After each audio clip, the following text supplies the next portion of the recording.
ಮಹಾರಾಷ್ಟ್ರ ಉಪಮುಖ್ಯಮಂತ್ರಿ ಏಕನಾಥ್ ಶಿಂದೆ ಅವರನ್ನ ದ್ರೋಹಿ ಎಂದು ಹಾಸ್ಯ ಮಾಡಿ ಇಕ್ಕಟ್ಟಿಗೆ ಸಿಕ್ಕಿರುವ ಕುನಾಲ್ ಕಾಮ್ರಾ ಈಗ ಹಣಕಾಸು ಸಚಿವೆ ನಿರ್ಮಲಾ ಸೀತಾರಾಮನ್ ಅವರನ್ನ ಕಿಚಾಯಿಸಿದ್ದಾರೆ.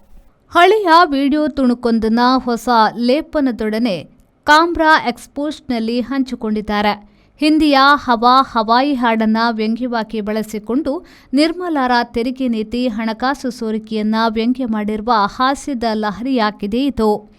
ಶಿಂದೆ ಅವರನ್ನ ಟೀಕಿಸಿರುವುದನ್ನು ಬೆಂಬಲಿಸಿರುವ ಶಿವಸೇನೆ ಉದ್ಭವ್ ಬಣದ ಶಾಸಕಿ ಸುಷ್ಮಾ ಅಂದಾರಿ ಅವರ ವಿರುದ್ಧ ವಿಧಾನಸಭೆಯಲ್ಲಿ ಬಿಜೆಪಿಯ ಪ್ರವೀಣ್ ದಾರೇಕರ್ ಹಕ್ಕುಚ್ಯುತಿ ಮಂಡಿಸಿದ್ದಾರೆ. ನನ್ನನ್ನ ದ್ರೋಹಿ ಎಂದ ನಿಮ್ಮ ಪಕ್ಷದ ಬಾಗಿಲು ಮುಚ್ಚುವ ದಿನ ದೂರವಿಲ್ಲ ಎಂದು ಠಾಕ್ರೆಯವರ ಶಿವಸೇನೆ ಬಣವನ್ನ ಏಕನಾಥ್ ಶಿಂದೆ ಟೀಕಿಸಿದ್ದಾರೆ. ವಿಚಿತ್ರವೆಂದರೆ ಕಾಮ್ರಾರು ಪ್ರಧಾನಿ ಮೋದಿಯವರನ್ನ ಟೀಕಿಸಿ ಹಾಸ್ಯ ಮಾಡಿದ್ರು. ಬಿಜೆಪಿಯವರು ಆ ಬಗೆಗೆ ಚಕಾರವೆತ್ತದಿರುವುದು ಆಶ್ಚರ್ಯ ಎಂದು ಶಿವಸೇನೆಯ ಅಂಬಾದಾಸ್ ದನ್ವೆ ಪ್ರಶ್ನಿಸಿದ್ದಾರೆ. ಶಿಂದೆ ಟೀಕೆ ಸಂಬಂಧ ಮುಂಬೈ ಪೊಲೀಸರು ಕಾಮ್ರಾರಿಗೆ ಎರಡನೆಯ ಬಾರಿ ನೋಟಿಸ್ ನೀಡಿದ್ದಾರೆ. Pull up the flex and I take it on gear. Pull up the hands and I feel no fear.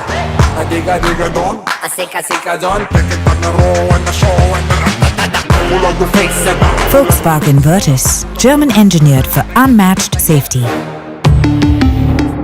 Volkswagen Mangalore, Airport Road, Yeyadi, Mangalore. Volkswagen.